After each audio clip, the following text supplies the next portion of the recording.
Transit authorities are not selling transportation. They're not selling transportation. They should be selling something else. Transportation is commodified, so they should stop selling transportation. They should sell what makes me emotional. Peace of mind, visibility, organization, environment. If you're providing those things that matter to my life emotionally, I will react emotionally. Great to have William John Slott with us today as our newsmaker interview on this episode of Transit Unplugged. John is the Chief Innovation Officer at the Central Florida Regional Transportation Authority, more commonly known as LYNX, and they are in Orlando, the happiest city in the world. Thank you, John, for being with us today. Thank you, Paul. It's great to be here. John was mentioning to me in the green room how we've actually been trying to do this for a couple years, so I'm so happy we can finally get you on the show. One of the big reasons I think that people are interested in Orlando right now is a lot of our industry will be converging on the city in just a couple months in October for the big every 3-year triannual APTA EXPO. Are you all excited about that down there, John? Absolutely. Yeah. Love hosting our community. So on the way there, I thought we should talk about some of the innovations that you're working on there. Your boss, the CEO, Tiffany Homler-Hawkins, I had her on a CEO roundtable earlier this year at the Think Transit conference at a panel for new CEOs. And you got so much going on there. Why don't you tell us some about your agency to kick it off? Kind of the scope of what services you provide and where that's at. Absolutely. Thanks, Paul. So you had just mentioned Tiffany Homler-Hawkins. She's our CEO. And we are responsible as a state agency here in the state of Florida for a 3-county region, Osceola, Orange, and Seminole counties. It's about a 2,500 square mile region. Okay. We are the transportation authority. So we provide fixed route bus, paratransit service, van pool, demand response, what we call neighbor link.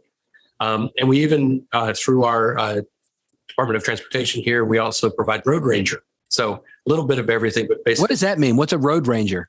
So we have major interstates, and on the major interstates, we have a support function. So if somebody gets in an accident or breaks down on the highway, these are the gentlemen and ladies that come in with the big lights and protect you from oncoming traffic going by you. Right. So they help you clear the road. So that's interesting. So you said you're a state agency? You're a state agency. I don't think I understood that. Okay. Yeah, we're a special district under the auspices of the statute in the state of Florida. And we serve about 2.5 million people here in the community. And then, of course, as you stated, happiest place on earth, we have 75 million tourists that show up on our shores each year. So we have a bit of an accordion. We have a sort of small town becoming a city, and then we have just this massive amount of people that come and find joy in our. Does your bus service take people out to Disneyland, Universal, all those places? We do. Yeah. So we run about 300 buses on the fixed route side, about 70, just under 70 routes on that side. And then, of course, we have our paratransit mission, roughly 300 vehicles on that side of the equation, of which we own about 180. You contract that out? Yeah.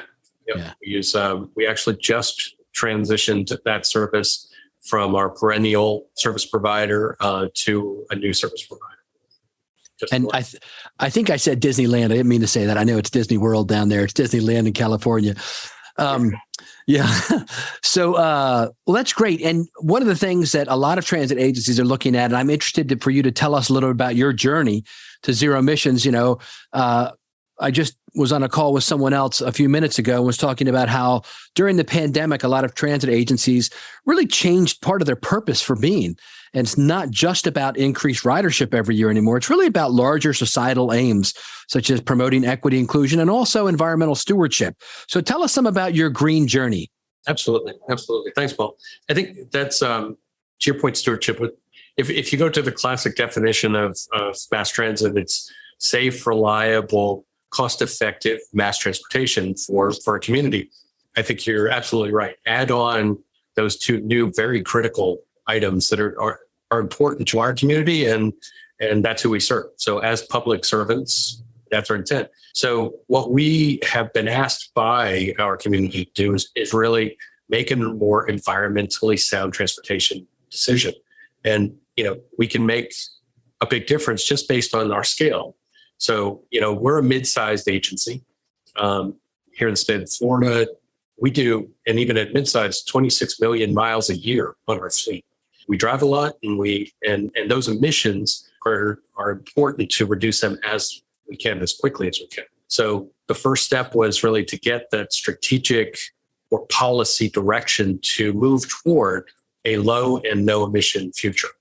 And we've been on that journey here at our agency since about 2016. And we sort of tested and piloted earlier, and now we're trying to figure out how to scale in that low emission and no emission world. And how are you doing that? What's the plan? The agency was interesting. We did a little bit of we went from classic diesel, ICE combustion, through the low emission side with compressed natural gas.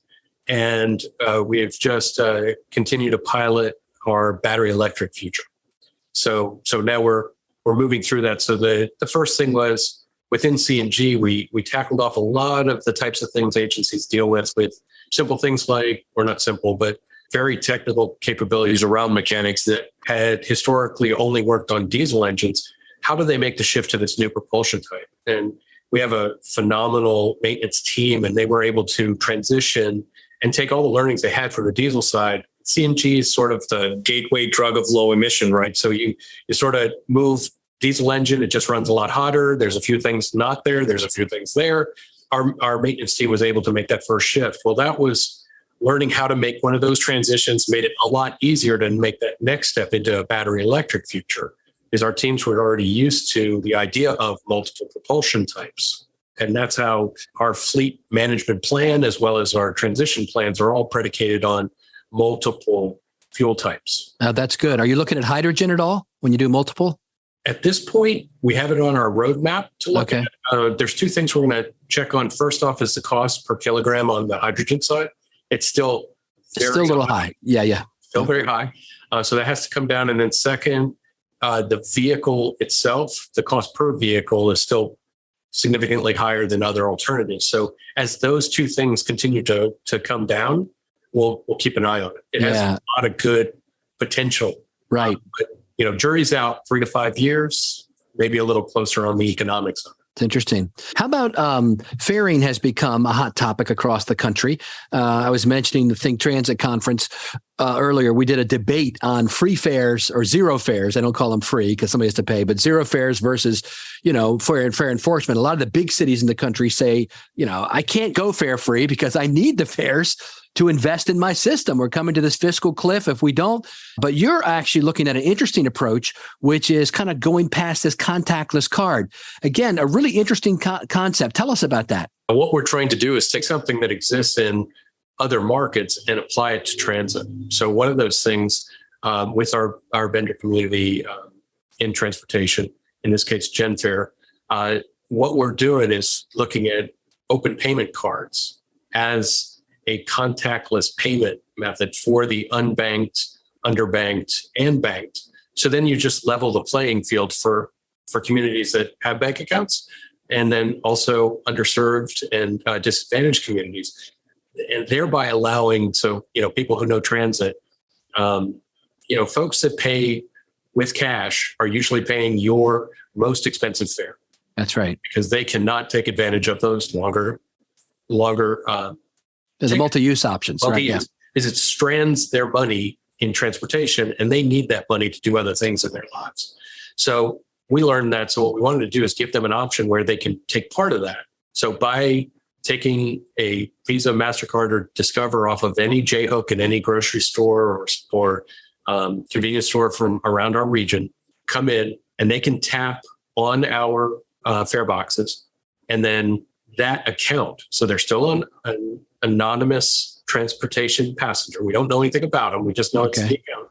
Then we can say, oh, wow, this person, we can now allow for those discounts to occur based on their ridership, and therefore open up and create a very level playing field for those people that are unbanked, underbanked, and banked. Everybody gets to play. The other idea too there is it basically allows for our policymakers to then turn to us and say, okay, what is fair equity? One of the portions of my team here at the agency is our planning and development, strategic planning, service planning, as well as innovation, sustainability, and technologies. So on the planning side, we are executing, of course, like most, our regularly scheduled fair equity to really take a peek at, okay, now that this technology exists, what should appropriate fare structure look like? And then how do we drive the right behavior? Because I think that's all mass transit is trying to do. Back to your point of that stewardship, that we're trying to incent people. Here's an option to get out of your cars and then make a more environmentally sound, as well as potentially a more fiscally sound decision to take a bus or take a train from point A to point B versus drive your own car. We'll look forward to seeing how this goes. So this implementation is currently in process. So it should be going through the summer, and then we'll start rolling it out as the technologies are in place. I'd like to try that when I come down for APTA. Yep, that's our goal. So we're going to make sure that we're moving toward that collectively as a team, and hopefully, technology. We don't promise anything until you hit the button and everything. That's right. Yeah. One last area I was hoping you could share about. Florida seems to be, in many respects, taking a leadership role when it comes to autonomous vehicles. You know, our good friend Nat Ford in Jacksonville has his test and learn facility, and you all are moving forward with a city there. Tell us about that. Just like most cities, we have really wonderful leadership with our mayor of Orlando, as well as our county mayors and commissioners. They intended to keep that body of knowledge moving forward. So we have sort of a living lab in downtown Orlando that we have the first BRT, by the way, in the country, limo, and on a section of that guideway, worked with the FTA, and they're very interested in our outcomes as well, to be able to look at what will a autonomous vehicle shuttle, how will it operate in a downtown core on a dedicated guideway. It goes under a I-4, our interstate. So there's a lot of significant technical learnings there. So we're hoping that we can help with sort of the technical knowledge for AV as this technology continues to mature, and then also learn those key parts. So for a transit side, what our city teams and everybody wants to learn is two key factors. Is number one is first responders. So how do first responders react and interact with this autonomous vehicle technologies and that capability? So we'll be doing some training and interaction there. Second is our transportation disadvantaged communities. So those folks that fall under the Americans with Disabilities Act, so cognitively or physically impaired individuals, take some special time in this pilot to really learn how do they feel about this technology? How could it be better for them to live their most useful life as this technology continues to mature? We all know that this technology is not ready for prime time. So these types of events really help us improve the body of knowledge. And the city mayors have given us the direction to go forth and conquer. So we're mission people. We go do it. So there you go. We're about to do that. So August, that'll be hopefully in late August, that'll be online. That's great. John, thank you so much for sharing with us some of the innovations that you're looking at there at Central Florida at LYNX. And we all look forward to meeting you in person again when we're down there in October for the American Public Transportation Association Expo. Thank you so much for being our guest today on the show. Thanks, Paul. Great talking to you.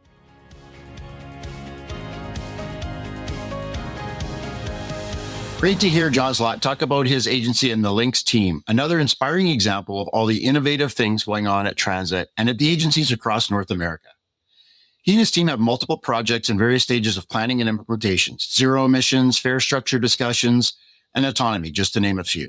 I often talk from a mentorship perspective about the many great thought leaders in our industry, the sharing of information, and the sharing of change management in industry that can make us better every day. Another theme I often talk to the young leaders of our industry and youth overall is the opportunity that transit has and the perception of the jobs. There's a plethora of jobs available that many never dream of, from policy to government relations, engineering, training, and operations, to name a few. And that gets me to my last point. This week, I want to send a special nod out to all the great folks out in transit marketing and communications. It's no secret that the last few years have been challenging, but thanks to all those who continue to work on rebranding and messaging on behalf of every transit agency in North America. I've seen lots of great examples lately that have been shared on Facebook, LinkedIn, and community posts about events and celebrations, new incredible bus wraps where buses blend in with local, historic, and iconic city features such as forests, beaches, and architecture. It's truly inspiring and fantastically creative. Your random act of kindness this week, the challenge I'd like you to take on, the next time you see a unique transit advertising campaign or a bus wrap in your city, take a minute to send some feedback. I'm sure they'd like to hear about it, and kindness is cool. Thanks for listening. This has been Mike.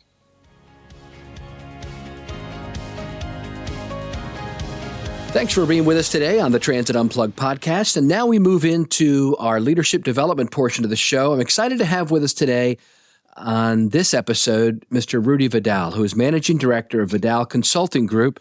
Rudy, thanks for being with us. Thank you for having me.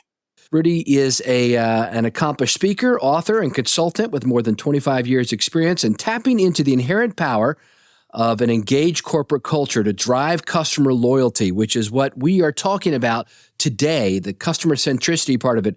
Rudy has held numerous executive and C-level positions in Fortune 500 as well as emerging growth companies. And he is a founding member and strategic advisor to the Chief Customer Officer Council, the CCOcouncil.com, and now helps the worldwide Chief Customer Officer community develop best practices in their field. And that's what we want to talk about today, Rudy, is what are some of the best practices in customer satisfaction? As you and I have talked about on a couple calls prior to this, the public transit industry has suffered what I call a gut punch with ridership going dramatically down during the pandemic. And the American Public Transportation Association, as you know, did a survey a couple years ago, and public transit agencies now are focused more on customer service or customer centricity than they even are on ridership, because they realize that's the way really to build ridership back, is to focus on the customer. And that's where you have some expertise. So thanks for being with us today and sharing with us some of the, I think, what is your novel approach to customer satisfaction and loyalty? Well, I think it should be said that before you can create loyalty, you have to address the need, right? The fundamental need. In this case, transportation, right? The transportation gets you to where you want to go, and that it's available to you when you need it, right? That's number one thing, which I think is problematic in many cities with transit issues, right? Sometimes they don't have the right lines, or they don't have the right infrastructure, or whatever the case. But let's assume that the transit system does meet the needs, right? Because if not, it's very difficult, right, to create loyalty otherwise. Right. But the basic idea of loyalty is this. Loyalty is an emotional human reaction. And in order to create loyalty in customers, you need to bond with them at an emotional level, right? In other words, loyalty is staying with the service, even though sometimes you feel like you don't want to stay with the service. Right. I mean, loyalty is only tested when there's a problem, right? Exactly. Loyalty is tested when there's a problem. And so the issue is, if there is no problem, then we can't have any loyalty, right? If this is the best transit system in the world, and you're going to use it, and you're going to continue to use it because it's the best in the world, then really there is no loyalty. It's just common sense to stay with the service, right? So the idea of loyalty is that people will appreciate what you're doing, will appreciate the effort, will appreciate the quality, will appreciate the commitment. And I'm using some of those words that will bring about value, right? If you value commitment in your life, then when I'm committed to you through the transportation service, and it's clear that I'm committed, then you will spark in me an emotion. Right. An emotion that says, wow, they really care about this. Satisfaction, on the other side, does not create loyalty, right? You can satisfy people all you want in a commoditized market, and they will not become loyal because everyone else is more or less providing the same type of service. Right? Now, the transit systems have a different model. There's usually one transit system. Right. We have a monopoly. Right. It's a monopoly of sorts, right? And that's, I think, where the problem occurs, right? The monopoly does not necessarily feel a need to create an emotional attachment to the ridership. You know, I was thinking about products that I feel loyal to, like Apple computers. A lot of people are super loyal to them for various reasons, or Chick-fil-A restaurants, you know, or thinking about other brands, you know, like Coke versus Pepsi. Some people are like, you know, no, I only drink Coke, or, you know, I only drink Pepsi, whatever. Talk to us a little bit about that. How are they creating that emotional connection, or what you called it, you know, which is a little bit different. Like sometimes you might go, or even your airline, your favorite airline or your favorite hotel line. Can you throw some context around that for us? Yeah. For example, right, the let's talk about airlines, because that's such a usual way. So with airlines want you to ride often, right? They want you to fly as often as possible because they need to make money. So in order to increase their revenue, they want you to choose them over someone else. And in this particular case with airlines, it's a perfect test to what we had talked about before, right? Sometimes you want to go to a place where your airline doesn't go. Right. And the question is, look, I can get through Delta. Let's say I fly out of Salt Lake City. So, you know, I'm pretty much a Delta guy, right? So let's say I'm trying to get to Providence, Rhode Island. Well, I can't get there from Salt Lake direct. I got to go to Newark, and then I got to fly from Newark to Providence. Okay. I don't want to take, I don't want to take that flight. I want to go direct. The question is, do I stay with Delta, or do I take on another airline because they don't? Somebody who can give you a direct flight. Right. Right. Okay. And so that's a perfect example, right? And so how can they create that emotional essence for me, that emotional and how do they do it? Experience? Yeah. Well, at first they think, well, we're going to give you miles. Yes. Right. We're going to give you miles, and you're going to love to take advantage of those miles, and you're going to love to collect those miles. And so you're going to love flying our airline. Well, that's not what's really happening. What's really happening is that I'm trapped in Delta because I have 2 million miles, right? There's no way I can go anywhere else, right? Are they really giving me a choice? Well, yes, of course. But, you know, losing 2 million miles or using them is not really a choice. It's a lot of money. So after a while, you know, it's not really a choice. You're giving me, I need to use these miles. So it's more or less entrapment, right? You know, they're happy to give you the miles and we're happy to take them. But that's not loyalty. Loyalty is when I want to stay with you because I feel that you provide something for me that makes my life better.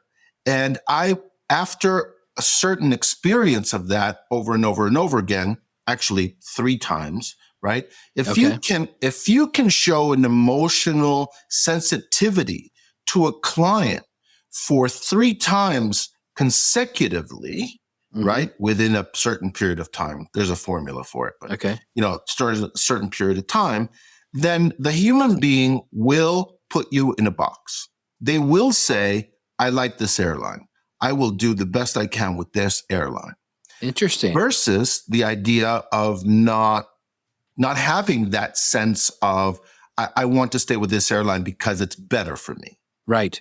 Right. By the way, I've just been switching over to Delta. It's funny you say that. I fly out of BWI, and I've used a provider that has a hub there, but I had so much trouble over the last year with baggage and everything else. I've decided, and I've been really happy with Delta. So I've had 3 really good experiences in a row with them. That's funny you mentioned that. That's and right. I feel loyal. So now you've left. That's called churn, right? You've left one airline and you've gone to another airline.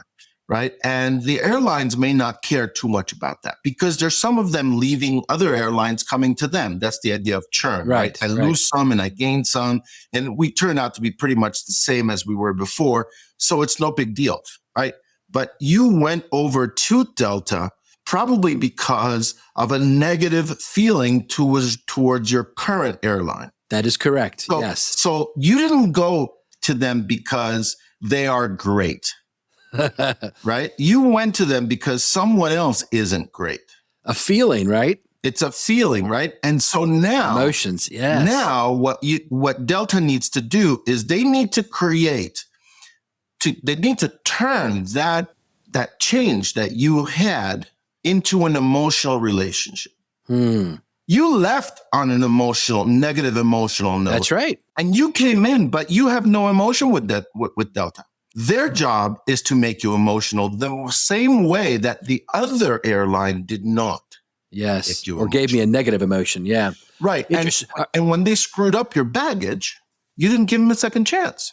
Or maybe you did give them a second chance. Yeah, but you didn't give them a third chance. Yes, I did. And so if you had been loyal, then you would have given them another chance, or you would have written a letter, or you would have called customer service and said, look, I'm having trouble here. I'm dedicated to your airline, but you seem not to be dedicated to me. Yep. Right? And by the way, I did all that. Everything you just said, I did, and I didn't get a satisfactory response. I think you were loyal. I was loyal. Yeah, right? yeah. And now I'm not. Right. You think you were loyal. And then all of a sudden they changed something, or they didn't change something, and you lost your cool and you said, you know what? These guys are not on my team. They just want me to be on their team. Wow. That's a really good story. So let's flip it around now and tell me how we're going to use that in transit. That's a great analogy. Okay, so in transit, what do people value? There are things. Here's how the model works. There is the things that people want. There are the things that people need, and then there are the things that people value. Okay. The things that people want create a measure of satisfaction. I want this, you give me this. And if you give me what I want, then I'll be satisfied, right? What you need can be just like a want, but it can also be emotional, right? Depending on what it is that you need. If you need to feed your kids, I can make you emotional. Yes. Right? If you need, I don't know, to stretch your leg, I'm not sure I can really make you all that emotional about a need to stretch your leg, right? But if you go to the next level, which is value, okay, and these are things that matter to me. These are values, not what I value, but these are my values, right? What values to me in my life. So what values to me in my life from service providers? We can come up with a list of 3 or 4 things. We could say, what matters to me is organization.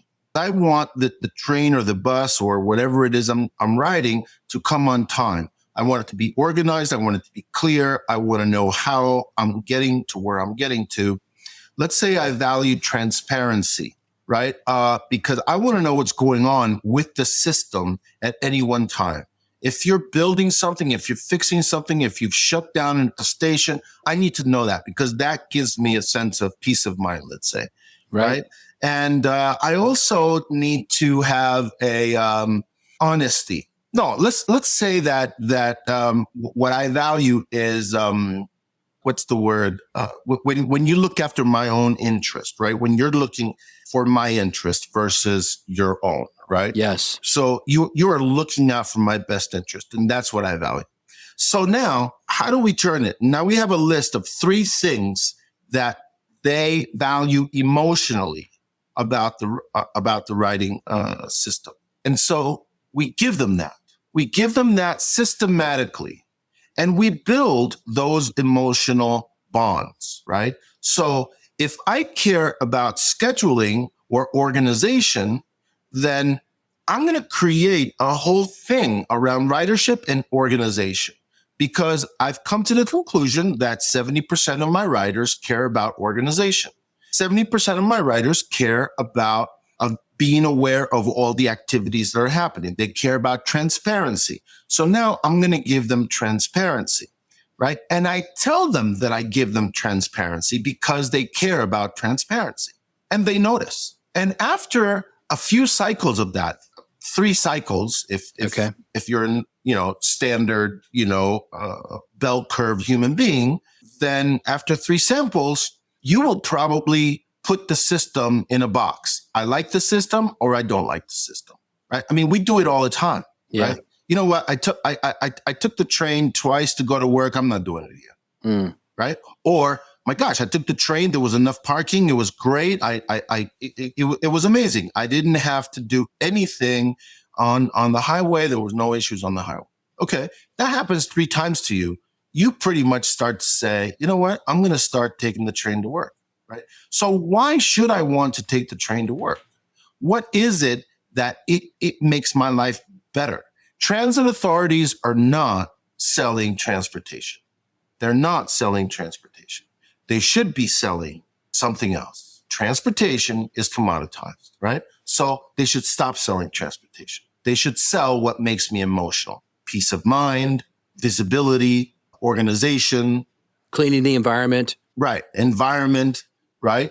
All of those things. So if you're providing those things that matter to my life emotionally, I will react emotionally. And when you stop providing them, I will definitely react emotionally, like you did, right? Yes. You called them, you talked to them, you said, look, I've got a problem here. I'm emotional right now because I count on your airline. I don't want to learn anyone else's names. I don't want to learn any more gates. I've got an airline that I like. Please help me keep it. If you help me keep it, I'll be even more loyal, right? So the idea is satisfied customers, and this is a stat that I think is pretty telling. Customer satisfaction only creates loyalty in 15% of customers. Wow. So if you have customers that are fully satisfied, 100% satisfied, and they will say, don't change a thing. I love whatever you're doing. Those people will only be loyal 15% of the time. If you want to make them loyal, you have to give them something that evokes their emotion, because loyalty, we're not loyal. Let me say it this way. We're not loyal to brands or services or people or your dog because of what they do. We will not be loyal to the transit system because of what it does. We will be loyal to the transit system because of how it makes me feel. That's the crux right there. That's beautiful. We're not loyal because of what you do. We're loyal because of how we feel after you've done it. That's great. Right? So how do you want the ridership to feel? On time? No. On time goes without saying, right? On time goes without saying. That the bus is supposed to be here at 7:45. If it's here at 7:45, am I going to get emotional? No, it's supposed to be here at 7:45. Yeah, congratulations. You've done your job. Right, exactly. However, when I get on the bus and the driver says, hey, Rudy, how you doing? Yes. How was your day today? Yes. And I have a small conversation with George, the driver, and he knows me and I know him and I feel comfortable in his bus. I'm on my way to becoming emotional about this. Yep. Right? That's beautiful. Because, I remember one time I rode just one of those shuttle buses, speaking of airports, back from the airport. That's just normal. You know, you get on the bus, you go back to your car. But this guy was like, hey, just what you said, all that stuff. He connected with us. We were actually going to the airport and he's like, well, the weather, if you're going to Miami, is going to be great and blah, blah, just a little extra this or that or the other. And I felt a connection to him. And I thought, I even wanted to put a tip in the jar up there. So those kind of, when you want to tip somebody and you want to, that shows they've connected with you emotionally, right? And so that's really the idea. How do you manage the customer journey? The customer journey are the points where you touch their system, where you touch their brand, where you touch their company, right? Or where they touch you, right? When you meet people's emotional requirements, they start acting funny. Yeah. Right? Beautiful. And if you want to know more about all this, we'll have a link to Rudy's website and ways you can get more information on satisfying our customers through emotional connections and building raving fans for our service because we are connected to them in an emotional way. Rudy, this has been a great dive down, a quick dive, but a great dive down into what people really want. I read a statement one time that said, the deepest need in the human heart is the need for significance. Yes. And I think we're talking about that today, aren't we? I think you just, you hit it on the head right there. When you feel significant, I'm not a psychologist, but I would think that significance is pretty high on the emotional scale. Right? Yeah. If I make you feel significant, you're pretty high on the emotional scale. And the higher we are on the emotional scale, the more raving loyalists we're going to have. People that put their tattoo on their arms, right? Now, there's a statement of loyalty, right? That's great. Some RTD. people put their mom tattoos on their arms. Others put Harley Davidson's tattoo on their arms. Right. That's true. Yeah. So it does make a difference. So bottom line, if I could leave you guys with one thing, yes, is this issue. We become loyal through emotion, and our service providers need to sell us emotion while they're providing their service. Give me what I want wrapped in what makes me emotional. It's great. Thank you, Rudy Vidal, for being with us today and helping us take, I think, the next steps as an industry to building back that emotional connection with our passengers. Thank you. My pleasure.